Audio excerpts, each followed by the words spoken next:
ఈరోజు మేము మా successful completion of 1000 robotic surgeries in urology celebrate చేసుకుంటున్నాం. అంటే 1000 రోబోటిక్ సర్జరీస్ యూరాలజీకి సంబంధించిన స్పెషాలిటీలో చేయడం అనేది యూజువల్గా అరుదు. 7-8 ఇన్స్టిట్యూట్స్ ఇండియాలోనే చేయడం జరిగింది ఇప్పటి వరకు. భగవంతుడి దయ వల్ల మేము చేసిన 1000 రోబోటిక్ సర్జరీ సక్సెస్ఫుల్గా అయిపోయిన దానికి ఈరోజు సెలబ్రేట్ చేసుకుంటున్నాం. రోబోటిక్ ఆపరేషన్ని ఓపెన్ ఆపరేషన్ కింద కన్వర్ట్ చేయొచ్చు, కానీ ఓపెన్ ఆపరేషన్ని రోబోటిక్ ఆపరేషన్ కింద కన్వర్ట్ చేయడం జబ్బును బట్టి, పేషెంట్ కండిషన్ని బట్టి, పేషెంట్కి ఏది బెటర్ అయితే బాగుంటుంది, ఏది చేస్తే బాగుంటుందని ముందే డిసైడ్ అవ్వడం జరుగుతుంది.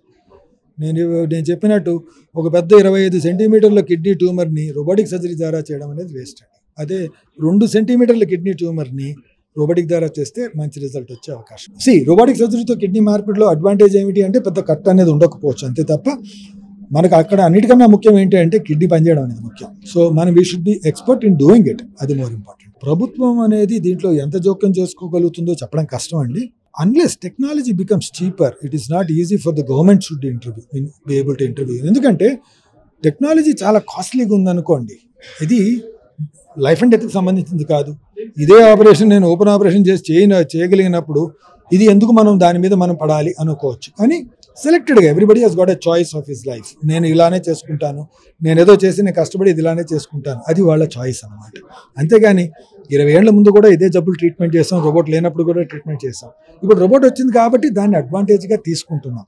As the time passes by ఏమవుతుంది, every technology becomes cheaper as the time passes by. మీకు ఎవ్రీథింగ్ విల్ బికమ్ చీపర్. అటువంటిప్పుడు అది అందరికీ అందుబాటులో ఉండే అవకాశం ఉంటుంది. ఈ కొత్తగా వచ్చినప్పుడు అందరికీ కొద్దిగా కొంచెం ట్రాన్సిషన్ ఉంటుంది, కొన్ని రోజులు అయిన తర్వాత అందరికీ అందుబాటులో ఉంటాయి. కిడ్నీ సమస్యలు రాకుండా ఉండడానికి అలాంటి జాగ్రత్తలు ఉండవండి.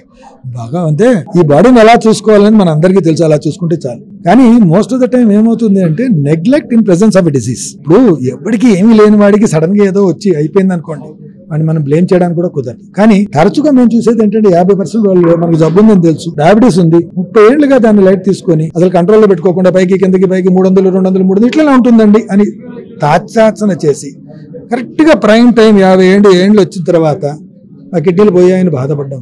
ఆ జాగ్రత్త 30 ఏళ్ళు చేసిందంటే ఇది 65 ఏళ్ళకి వచ్చిండేది కదా. సో ఉన్నదాన్ని ప్రాబ్లం కాకుండా చూసుకుంటే చాలు, లేనిదాన్ని మన చేతిలో ఏమి ఉండదు. లేకుండా ఉన్నప్పుడు ఈ బాడీని ఎలా చూసుకోవాలనేది మనకు అందరికీ తెలుసు. మనం చాలా తప్పుదోలు చేస్తూనే ఉంటాము, అయినా కానీ గాడ్ హెస్ బీన్ కైండ్. ఈ బాడీ అన్ని తట్టుకుంటూ ఉంటుంది.